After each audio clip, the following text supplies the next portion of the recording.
Well, John, does that sound silly to you?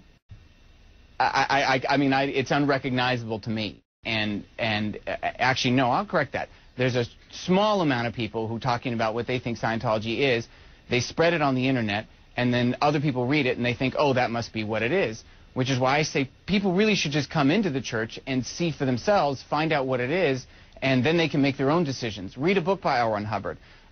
You know, pick up a book like Scientology, Fundamentals of Thought, and you can see what Scientology is, what our beliefs are, and what we practice and why, and how people can use Scientology in their lives.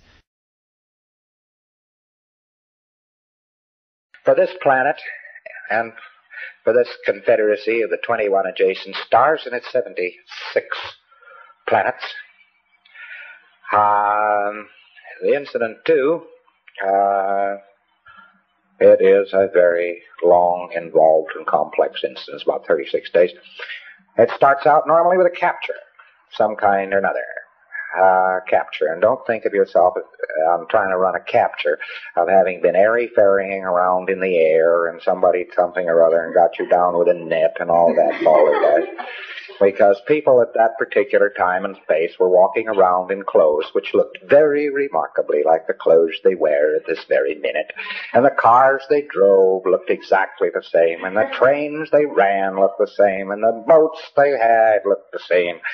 Circa 1950, 1960, this civilization has simply copied our 100% because they were told to. And they walked down streets that looked like these streets and lived in houses that looked like these houses and so on. That's what the hell. And there was quite a bit of huffle-luffle and upset and so on before R6 took place. What it was the loyal officers were the body, the elective body. They called them the loyal officers. They were there to protect the populations and so forth. And they had elected a fellow by the name of Xemu, could be spelled Xemu, to the supreme ruler. And they were about to unelect him, and he took the last moments he had in office to really goof the floof. Yes, I don't blame you for dropping something. And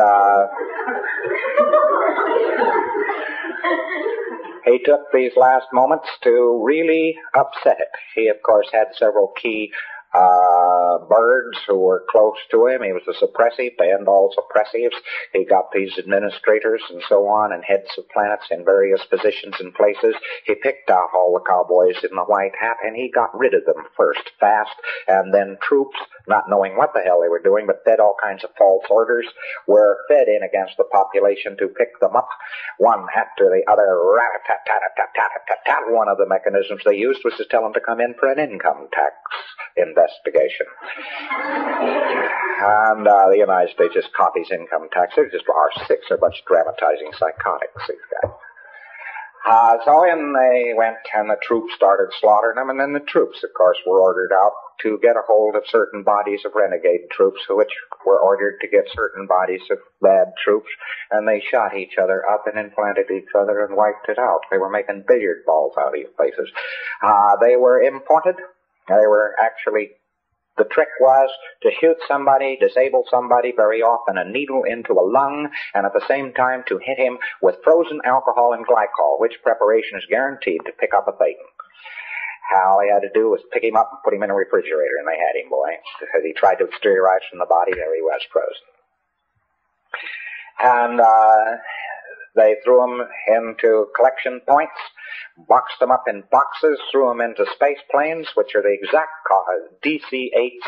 The DC-8 airplane is the exact copy of the space plane of that day. And no difference, except the DC-8 had fans, propellers on it, and the space plane didn't. And they threw them into refrigerated units and so on, in view of the fact that Einstein was absolutely right. No man can't go faster than the speed of sound. Or speed of light, which is a bunch of balderdash.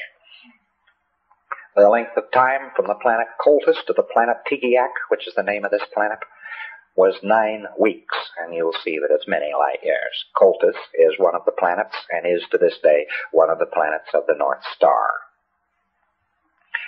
Polaris. And People were buried in here by the billions and the billions and the billions, and they were buried in here with boxes, and they were put in boxes and stacked around. And the people who were on this planet already just caught it in the teeth. They weren't bothered. Nobody bothered to pick them up. They just shot their administrators from guns and shot their control points out.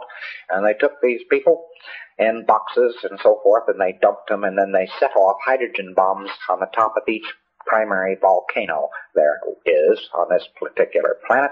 And when they blew up, it blew the Thetans into the air, and after the bomb, an electronic ribbon, which also was a type of standing wave, was erected over the area. The tremendous winds of the planet blew every Thetan there was straight into those particular vacuum zones which had been created. These were brought down, packed up, and put in front of projection machines, which with sound and color pictures first gave them the implant which you know as clearing course, and then a whole track implanted which you know as OT2. After this, however, about the remainder of the 36 days, which is the bulk of them, is taken up with a 3D supercolossal motion picture, which has to do with God, the devil, space opera, etc. They go 5 pictures to 5 words, and we have the full record of what it is. And it goes on for about 36 days. Then these poor bastards were let wander out. They were then boxed up again, and the boxes were mixed, so that there were 2 assembly areas. One was Las Palmas and the other was Hawaii. And in these 2 assembly areas, they took samples from each volcano area and put it in little boxes. They had an assembly line, and at Las Palmas, it runs down the main street of Las Palmas. We've had more damned accidents on that main street you shake a stick at. One of our captains was feeling rather queasy until I told her, well, the old assembly line of R6 is just 25 feet from you as you lie here on the slipway. That blew the charge. The towns that were left and so on were just battered into ruins, where you had the renegades that had been hired and so on, and the administrators that had been loyal to Xemu were still trying to hold out. Within a year, he was under arrest, and within 6 years, the lot had been wiped out. The loyal officer was triumphant. Xemu was put with several of his cohorts in the center of a mountain, which is still on one of these planets, and in a wire cage, which is charged with an eternal battery. He's not likely ever to get out. There is a base on this planet, and it is so shredded away as to be hardly recognizable. Wherever, then, anybody tries to do anything about this, he's apt to get a flashback. So you mustn't go around talking about being the people who are going to save the planet. You are the people the planet obeys. You are the people who own the planet. You are not the people who are going to save the planet. And thereby you will save it.